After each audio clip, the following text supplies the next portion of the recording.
Ed says we're in for an Arctic blast that's heading our way, and in this week's A Better You, Joey explains how the cold weather, shoveling snow, and heart issues can snowball into major health problems.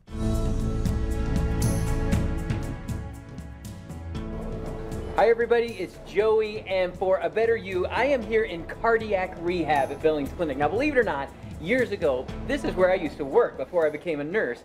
Now, Casey works here as the exercise physiologist, and it is freezing outside. Have you noticed how cold it is outside? It is so cold outside that if you are at risk for a heart problem, you probably shouldn't even go outside, right, Casey? Correct, so yes. So tell them why that's important and why you see increased cardiac problems during cold weather. Absolutely. So one of the reasons why we see more heart issues with cold weather has to do with what we call vasoconstriction. Our blood vessels start to shrink, and it makes it harder for us to deliver oxygen to the muscles, especially our heart, which our heart is a muscle. Okay. So the vessels that supply blood to my heart literally get smaller because it's so cold outside. Exactly. Can I do anything about that? I mean, does it help or should I just not go outside at all? No, that's not necessarily true. What you really need to do is make sure you bundle up first and foremost, especially around your head and neck area. This is where we usually get rid of most of the heat from our body. So by keeping, your head and neck covered, it really keeps that warmth in. So if I wanted to shovel the snow out of my driveway, for example, I see people all the time that would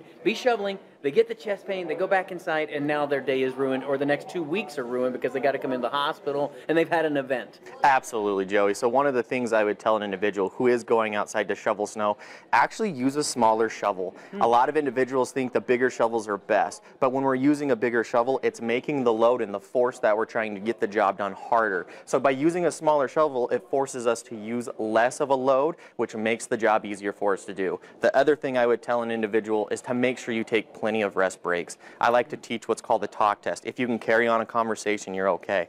Now, if you're huffing and you can't get words out, that's probably a time to stop and rest. I see. Yes. Well, that really helps. That helps me be able to put that into a framework to give people tips on exactly how you can be outside, because it doesn't mean don't go outside. Yeah. It just means use wisdom. Correct. And that might keep you better and me better and all of us better, right? Absolutely, Okay. Joey. Thanks, Casey, so much for your time. Thanks, Joey. All right. We'll see you next time, guys.